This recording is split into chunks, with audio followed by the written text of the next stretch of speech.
성경 일독을 위해서 오늘 우리 함께 읽어나갈 하나님 말씀은 민수기 16장부터 18장까지의 말씀입니다.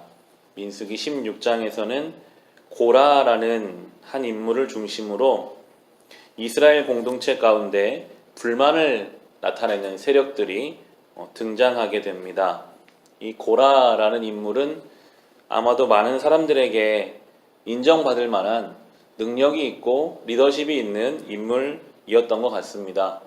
무려 250명이나 되는 이 고라와 함께 뜻을 모아서 모세와 아론에게 대항하려고 하는 사람들이 있었습니다.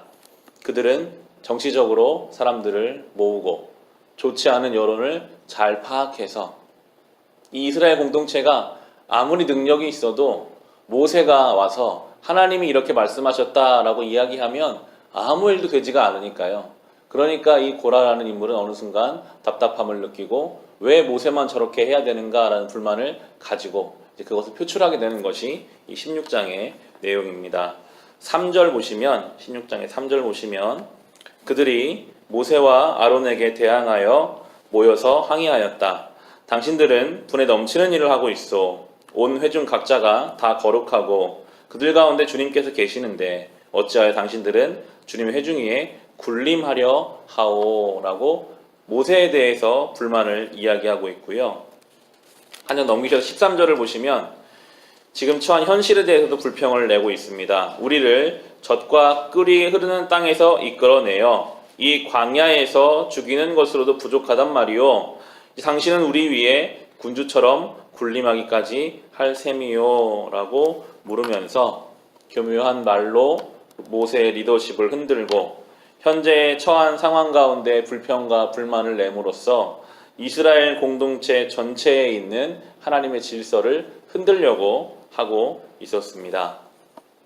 모세는 이렇게 다가오는 고라와 그 반역의 세력들에 대해서 똑같이 모세의 지지자들을 모아서 인간적으로 정치적으로 그들을 제압하려고 하지 않고 이 문제를 가지고 바로 하나님께로 갑니다. 하나님, 이 문제를 하나님이 해결해 주십시오. 무엇이 옳은 일이겠습니까? 하나님 앞에 기도하고 하나님께서는 이 고라와 반역한 세력들을 땅이 갈라지게 하셔서 다 땅속으로 삼켜버리는 무서운 화를 당하게 하십니다. 32절 보시면 땅이 그 입을 벌려 그들과 그들의 집안과 고라를 따르던 모든 사람과 그들의 모든 소유를 삼켜버렸다라고 나옵니다. 하나님이 살아계시고 하나님이 이 믿음의 공동체의 주인이시기 때문에 인간적인 욕심으로 나도 좀 높은 자리에 올라가고 싶다. 내 목소리가 좀 반영됐으면 좋겠다. 내가 원하는 대로 이 공동체를 이끌어가고 싶다라고 하는 이 생각들을 기뻐하지 않으신다는 것을 이 고라 자손을 심판하심으로써 보여주고 계십니다. 하나님이 형성하신 최초의 신앙의 공동체가 하나님의 질서대로 흘러가야 되는데 인간적인 욕심, 인간적인 생각으로 흔들리는 것을 기뻐하지 않으셨습니다. 오늘날 우리는 많은 교회들이 이 고라와 같은 마음으로 분열되는 것을 봅니다. 교회 안에서도 내 목소리가 좀 반영됐으면 좋겠다라는 이러한 생각들이 생겨나면서 많은 교회들이 분열되기도 하고요. 꼭 교회만이 아니라 믿음의 가정 안에서도 마찬가지입니다. 믿음의 공동체 속에서 하나님의 뜻이 어디에 있는지 묻기보다는 나도 내 생각으로, 내 욕심으로 내 뜻이 반영되기를 원하는 이 마음속에서 질서가 흔들릴 수가 있습니다. 우리는 늘 이 고라를 생각하며 하나님의 질서가 세워져가는 공동체를 세우는데 우리가 사용되기를 소망하며 살아가야 하겠습니다. 이어지는 17장에서 그래서 하나님께서 이 사람들이 의심하고 있는 이 모세와 아론의 권위를 세워주시기 위해 이 아론의 지팡이에 싹이 나는 이 사건이 나오게 되는데요. 하나님께서 12지파 지도자들에게 지팡이를 하나씩 가져오라고 하십니다. 그리고 그 지팡이 위에 이름을 쓰게 하시고 하나님의 회막과 그 증거계 앞에 지팡이를 가져다 두고 하루가 지난 후에 다시 오라라고 하시는데 8절 보시면 17장에 8절 보시면 이튿날이 되어 모세가 증거의 장막 안으로 들어갔다. 레위 집안 아론의 지팡이에는 움이 돋았을 뿐 아니라 싹이 나고 꽃이 피고 감복숭아 열매까지 맺은 것이 아닌가라고 나오고 있습니다.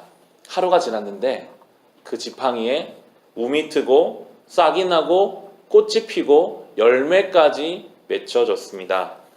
지팡이는 이미 죽은 나무입니다. 딱딱한 것이 지팡이입니다. 거기에 싹이 핀다는 것도 놀라운 일이고, 그런데 하루 만에 열매가 맺혔다는 것도 기적입니다. 이것은 무엇을 우리에게 말해주고 있을까요? 하나님이 붙잡으시면, 하나님이 선택하시면 딱딱한 지팡이라 할지라도, 생명을 잃어버린 것 같다 할지라도 하나님이 거기에 꽃을 피우시고 열매를 맺게 하신다는 것을 말씀합니다. 사실 아론이라는 사람은 하나님 앞에 어쩌면 지팡이와 같은 존재였습니다. 아론이 영적으로 준비된 사람이 사실은 아니었거든요. 모세가 시내산에 올라갔을 때 아론이 한 것이 무엇입니까? 백성들에게 금 모아서 금송아지 만들었던 게 아론입니다. 그리고 불과 앞에 12장 정도에 가보시면 아론도 이 모세의 권위에 미리암과 함께 대적했다가 미리암이 문둥병을 맞는 일도, 아론의 마음에도 이 욕심이 있었던 그런 사람입니다. 그런데 하나님은 그를 선택하셨습니다. 아론은 아무것도 아닌 지팡이와 같지만 하나님이 은혜로 그를 선택하시면 이 지팡이와 같은 인생에도 은혜 가운데 꽃이 피고 열매가 맺게 하시겠다라는 하나님의 전적인 권위를 이 아론과 아론의 지팡이를 통해서 말씀하고 계시고요. 이 아론에게는 특별한 은혜를 주시는데 18장 넘기셔서 20절을 보시면 다른 모든 지파들에게는 하나님이 땅을 주시겠다고 약속하시면서 18장 20절에 주님께서 아론에게 말씀하셨다. 너는 그들의 땅에서는 아무런 유산도 없다. 그들과 더불어 함께 나눌 몫이 너에게는 없다. 이스라엘 자손 가운데서 내가 받은 목, 내가 차지할 유산은 바로 나다라고 말씀하십니다. 레위 지파는 땅이 없었어요. 농사 짓지 못했습니다. 그런데 하나님은 그것 때문에 염려하지 마라. 내가 너의 몫이다 라고 특별한 은혜를 이 아론과 레위 지파에게 주십니다. 이것은 성도들을 향한 주님의 말씀입니다. 우리도 하나님을 몫으로 삼아 사는 존재입니다. 세상에 그 어떠한 소유를 많이 가진 것보다 이것만큼 더 큰 소유가 있을까요? 오늘도 우리는 이 은혜를 누리며 살아갑시다. 기도하실 때 주님, 나 같은 이 지팡이 같은 생명이 없고 딱딱한 나의 인생도 주님이 붙잡아 주셔서 우리의 삶에도 꽃이 피고 열매가 맺히고 생명이 돋아나는 하나님의 은혜를 누리며 살아가게 하시기를, 고라와 같은 인간적 욕심이 아니라 하나님께 의지하는 인생으로 살아가는 열매 맺는 신앙이 될 수 있으시기를 주님의 이름으로 축원합니다.